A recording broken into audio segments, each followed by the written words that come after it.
tem sede, clame.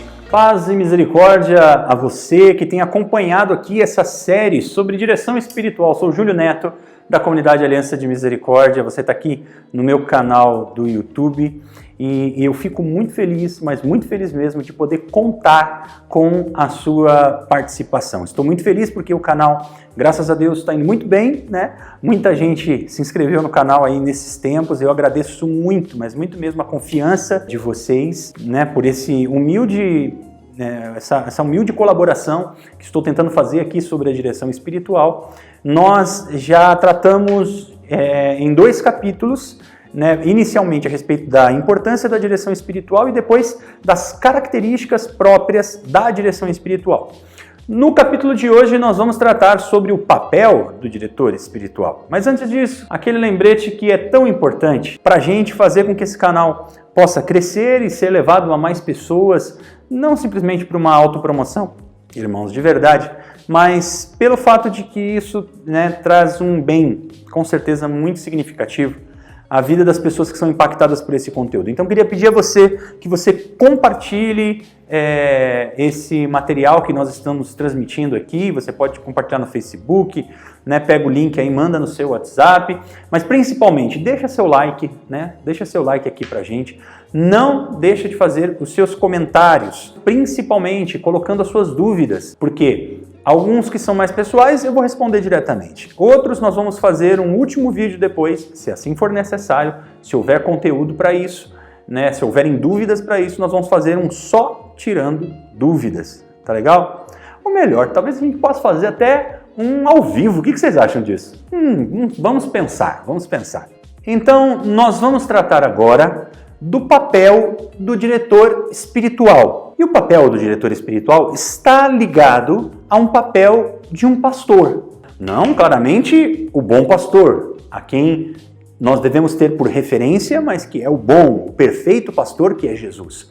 Mas nós precisamos olhar as atitudes de Jesus, as atitudes de pastor que Jesus teve e imitar essas atitudes.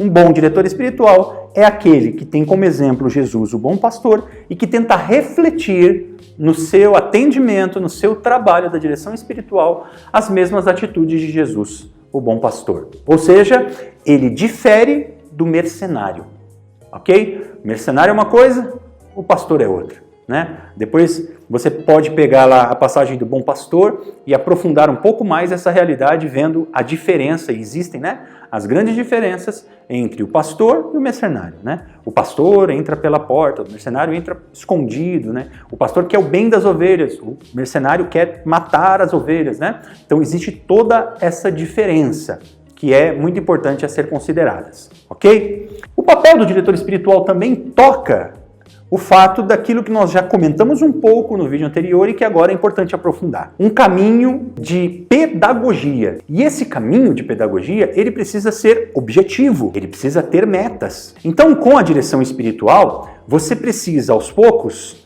ir junto com o seu diretor espiritual pensando aonde nós queremos chegar nesse momento. Então, por exemplo, você chega na direção espiritual e, digamos, você ainda não deu nenhum passo nas moradas lá de Santa Teresa, né? Ou seja, você ainda, infelizmente, está cometendo alguns pecados mortais. Qual que é o primeiro passo? Então aqui, ó, meta, pedagogia, objetivo. Vamos dar um passinho aqui para entrar nas moradas de Santa Teresa lá. Vamos fazer aquilo que é necessário pedagogicamente, ou seja, vida de oração, vida de sacramental de confissão, mudança de comportamento, metanoia, mudança de modo de pensar, de jeito de pensar e modo de agir. Vamos fazer isso. Vamos fazer aqui, ó. Qual que vai ser a nossa meta? Nós vamos, durante 1, 2, 3 meses aqui da direção espiritual, nós vamos trabalhar isso aqui, ó. Quais são os nossos objetivos? Eliminar da vida os pecados mortais e se decidir em amar Jesus profundamente e dedicar, né, a sua vida a Jesus. Nós vamos fazer isso por um tempo, vamos fazer uma meta. Através do quê? Através de várias ferramentas, vida de oração, leitura, vida dos santos, ok? Precisa existir um trabalho pedagógico que tenha metas e que tenha objetivos, ok? Tá registrado aí? Então vamos em frente. Nós precisamos também olhar com muita atenção a realidade. Porque não adianta você fazer metas e ter objetivos inalcançáveis. Até porque isso vai frustrar a sua própria vida, vai frustrar a vida da pessoa que você orienta na direção espiritual, porque você coloca objetivos inalcançáveis. Aqui eu vou ensinar um negócio muito legal para vocês, que eu aprendi com o Padre Paulo, lá de Portugal, quando ele veio dar um retiro aqui para nós, os irmãos mais velhos da Comunidade Vida. Ele ensinou pra gente a regra do PPP. Anota aí, regra do PPP. Pouco, pequeno e possível. Esse é um caminho para que a gente possa trilhar na direção espiritual que é fantástico. Por quê? Aquilo que é pouco, pequeno e possível pode reger o meu comportamento objetivo e nesse caminho de pedagogia eu vou percebendo que aquilo que é pouco, pequeno e possível nesse momento, quando atingido, faz com que eu consiga dar um passo a mais em outras coisas que serão ainda pouco, pequeno e possível, mas que já são um pouco mais do que aquilo que anteriormente era pouco, pequeno e possível. Entendeu? Então, por exemplo, vou colocar concreto aqui para a gente entender. Uma pessoa que não tem oração, que não reza, que não tem o costume de uma vida de oração mais equilibrada. Se você pedir para ela rezar o rosário todos os dias, 4/3 dos mistérios lá, ela vai rezar? Não. Isso não é pouco, isso não é pequeno e isso não é possível na vida da pessoa. Entende? Se você dizer para ela, então, ao invés de rezar o rosário todo, rezar 1/3, pode parecer que isso seja muito grande e não é tão pouco assim ainda. Mas e se você disser para ela rezar o terço assim, olha, faz o seguinte, reza o terço todo dia, mas reza assim, ó, reza 10 Ave Maria quando você acordar, reza na hora do almoço ali mais 10 Ave Marias, depois no meio da tarde você reza mais 10 Ave Marias, depois no comecinho da noite você reza 10 Ave Marias e antes de dormir você reza 10 Ave Marias. Ah não, isso eu consigo. Pronto, você rezou 1/3 durante o dia. Entende? Então você pedagogicamente ajuda aquela pessoa, olha, pouco, pequeno e possível, né? Porque aquilo que é pouco, a gente às vezes julga pouco, mas pouco para Deus é muito, meu querido, né? Se eu não me engano, eu posso errar o Papa aqui, eu não queria ser infeliz a esse ponto, mas se eu não me engano, foi o Papa Leão XIII, que uma vez foi perguntado a respeito da questão da recitação do Santo Terço, porque as pessoas recitavam o Santo Terço de uma forma muito rápida. E o Papa disse, o que ele disse? Ele falou, sabe qual é o pior terço? Aquele que a gente não reza. Então, a gente vai aperfeiçoando. Então, nesse momento, você reza 1/3 dentro dessa perspectiva aí, ó, né? Às vezes um pouquinho a cada momento do dia. Mas depois que você atingiu essa meta, você está conseguindo rezar o terço todos os dias dessa forma, você vai perceber que 1/3 inteiro, você consegue rezar ele bem rezado, concentrado, em 15, no máximo 20 minutos. E aí você pensa assim, fala, nossa cara, eu gasto meia hora para ir da minha casa até o meu trabalho. Eu vou rezando o terço. E meia hora dá tempo. E ainda, ó, dá tempo de você rezar o terço e ainda dá tempo de você escutar umas musiquinhas gostosas de louvor. Vê só? Então, tá vendo? Num primeiro momento, isso. Depois, um outro momento, aquele. Então, tá vendo? Um olhar atento à realidade. Qual é a realidade daquela pessoa? Qual é a sua realidade? Você precisa apresentar para a direção espiritual. Tá legal? É papel do diretor espiritual ter uma vida de verdade, né? Ter uma vida verdadeiramente cristã, testemunhada, né? Para que você, por exemplo, que vai escolher um diretor espiritual, você precisa pensar nisso. Se essa pessoa que você está escolhendo, ela tem uma vida cristã, uma vida de verdade, que é testemunhada através da sua oferta a Deus e através do seu testemunho da vida de caridade. Ao mesmo tempo, lembra, a gente falou de duas mãos, o diretor espiritual precisa ajudar as pessoas de forma muito concreta a entenderem essa mesma vivência da verdade. Porque senão a pessoa cai numa coisa que eu costumo chamar da síndrome da vida não vivida. Ela vem, faz direção espiritual, abarca uma série de verdades e vive uma coisa totalmente diferente lá fora. Ah, Júlio, mas isso tem outro nome, tem nome de hipocrisia. Eu prefiro falar que é a síndrome da vida não vivida. No sentido de que a pessoa, você percebe que na pessoa, na direção espiritual, ela de fato quer viver aquilo, mas aí depois ela acaba vivendo outras coisas, às vezes até porque não consegue. Então você precisa educar e ajudar essa pessoa a viver a verdade, a trazer a verdade. Olha só, preste atenção. Quando você... Vocês desculpem, porque eu tô aqui com uma jaqueta que tem um zíper, de vez em quando ela fica batendo aqui. Quando você não diz a verdade na direção espiritual, a única pessoa prejudicada é você mesmo. A única pessoa que sofre com isso é você mesmo. Porque o diretor espiritual não vai sofrer com isso. Ele vai te direcionar à luz daquilo que você traz. Se você não disser a verdade, o que vai acontecer? Ele vai errar no discernimento junto com você, mas o único prejudicado vai ser você mesmo. Então, não pode mentir na direção espiritual. Como eu estava dizendo, nós também precisamos, e o diretor espiritual precisa ter um testemunho de fé. Não basta ter testemunho. É muito importante que o diretor espiritual também tenha conhecimento. Por quê? Para ser um bom diretor espiritual, precisa estudar. E estudar muito. Buscar, entender. Lembra, nós falamos já lá. À luz do quê? À luz do tripé. Sagrado Magistério, Sagrada Escritura, Sagrada Tradição.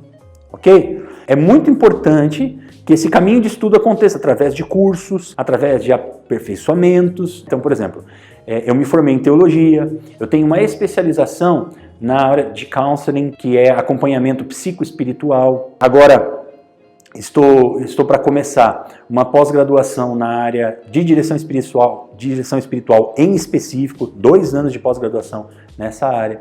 Por quê? Para ajudar as pessoas a gente precisa ter esse conhecimento. E esse conhecimento precisa abarcar conhecimento intelectual, conhecimento teológico, conhecimentos humanos, psicológicos, culturais, doutrinais, espirituais.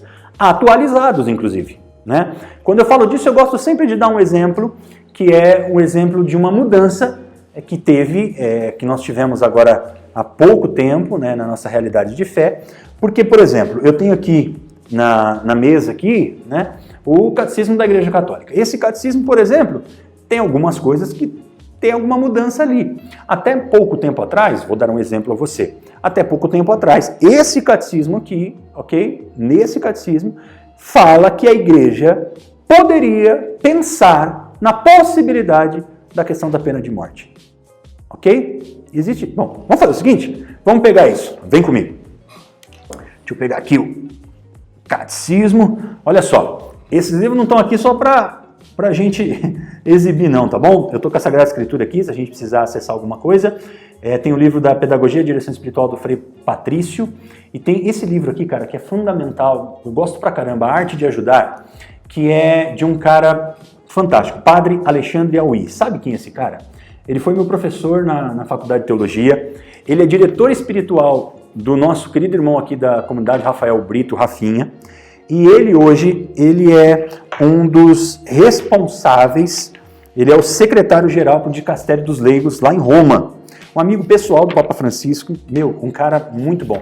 Ele também fez o counseling, que é a mesma especialização que eu fiz, e esse livro aqui é a respeito disso, do counseling, do acompanhamento psicoespiritual das pessoas também. Eu estou querendo saber sobre a pena de morte, ó, vim aqui em pena, tá aqui, ó, pena de morte. Marginal 2267. Olha o que o catecismo diz. O ensino tradicional da igreja não exclui, depois de comprovada cabalmente a identidade, a responsabilidade do culpado, o recurso à pena de morte, se essa for a única via praticável para defender eficazmente a vida humana contra o agressor injusto. Se os meios incruentos bastarem para defender as vidas humanas contra o agressor e para proteger a ordem pública e a segurança das pessoas, a autoridade se limitará a estes meios, porque correspondem melhor às condições concretas do bem comum e estão mais conformes à dignidade da pessoa humana. O catecismo está dizendo que existem possibilidades em que a pena de morte pode ser aplicada. Certo? Não, não está certo. Porque há pouco tempo atrás, o Papa Francisco, como legislador maior da igreja, porque ele é a grande autoridade da igreja, ele retirou esse marginal do catecismo e hoje a doutrina da igreja diz que nós não podemos concordar com a pena de morte. Então, por exemplo, até pouco tempo atrás, quando isso aqui estava dizendo no catecismo, você podia dizer que você era a favor da pena de morte e continuar sendo católico? Sim, podia. Agora, se você hoje disser que é a favor da pena de morte, você está indo contra uma lei da igreja, você está indo contra uma orientação da igreja, você não está sendo católico. Eu não vou entrar aqui nas discussões que cabem a respeito de isso, disso, aquilo. Até porque, gente, me desculpem, doutrina da igreja não se discute. Doutrina da igreja se obedece. A partir do momento que a igreja disse, nós obedecemos. Porque nós cremos naquilo que a igreja crê. Nós amamos a igreja e cremos naquilo que a igreja crê, ok? Então, precisa ter esse testemunho de fé e conhecimento atualizado de todas essas realidades, tá bom? Precisa ser uma pessoa de escuta, precisa saber escutar, tá legal? Saber escutar significa dar atenção, significa estar atento àquilo que a pessoa está dizendo. Se você vai ter com o diretor espiritual e enquanto você fala com ele, ele está mexendo no Facebook dele, como é que você vai se sentir? Você vai sentir que a tua vida não tem importância. Então, precisa haver uma consciência de escuta.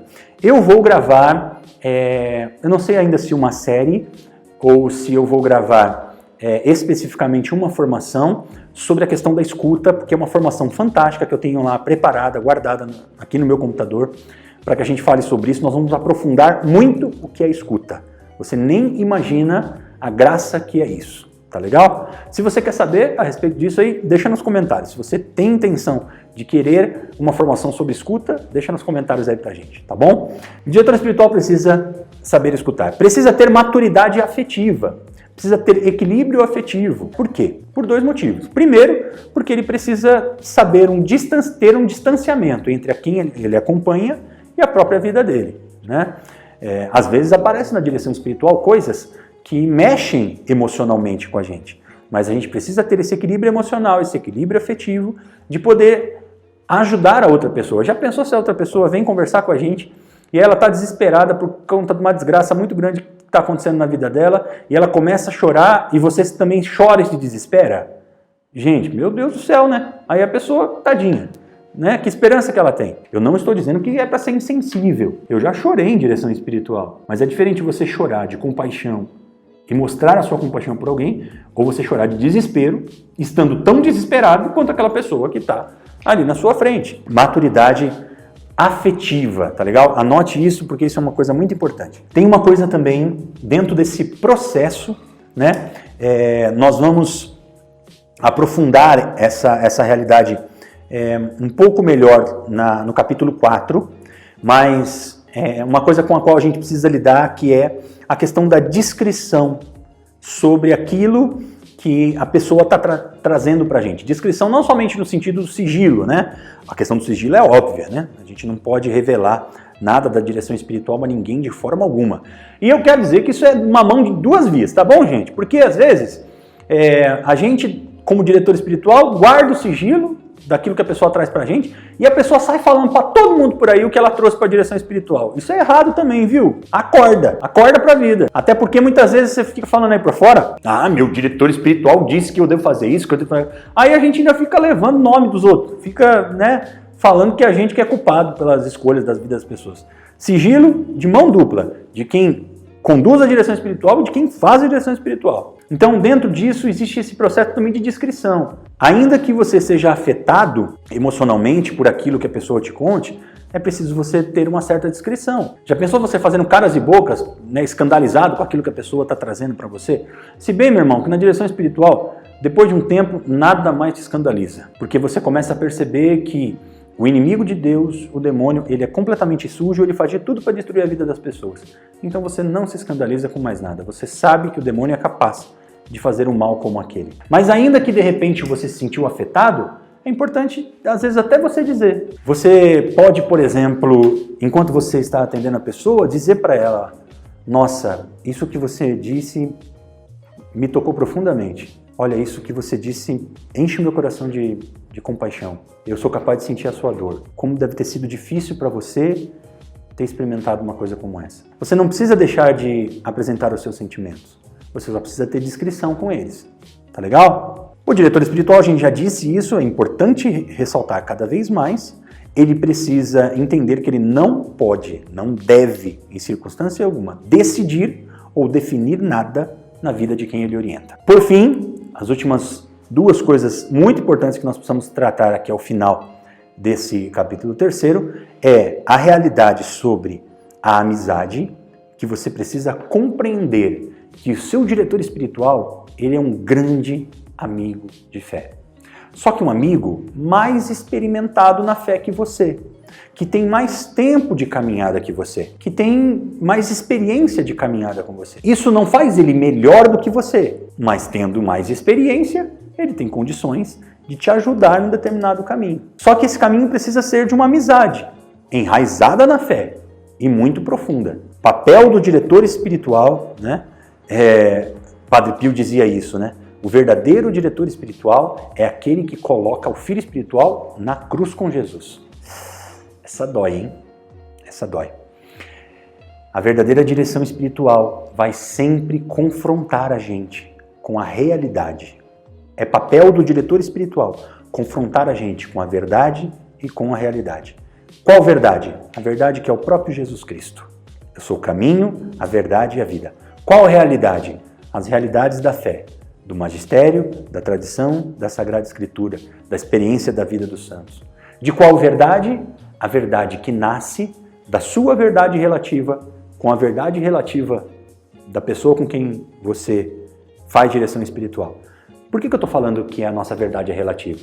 Porque a nossa verdade, ela se altera, né? Verdade pessoal, né? A verdade que a gente acredita, a verdade que a gente de vez em quando defende, né? Quando essa verdade se torna absoluta? Somente quando eu consigo intuir ela através da verdade, que é verdade com V maiúsculo, que é o próprio Jesus. Mas a minha verdade é relativa, com a outra verdade relativa. Aí a gente vai ao Evangelho, onde 2 ou mais estão reunidos no meu nome, eu estou no meio deles. Quando a sua verdade se encontra com a verdade do seu diretor espiritual, Jesus, que é a plena verdade, está no meio de vocês. Essa verdade trazida à tona, ela faz o caminho da ação da graça que toca a sua inteligência e convida a sua vontade a mudar de comportamento. É lindo demais, não é, gente? Isso é maravilhoso! Chegamos ao fim de mais um capítulo aqui da nossa série Direção Espiritual. Você está curtindo? Então aperta o botãozinho de curtir, ativa o sininho da notificação para chegar para você aí as notificações de quando a gente colocar vídeo novo aqui no canal, tá legal?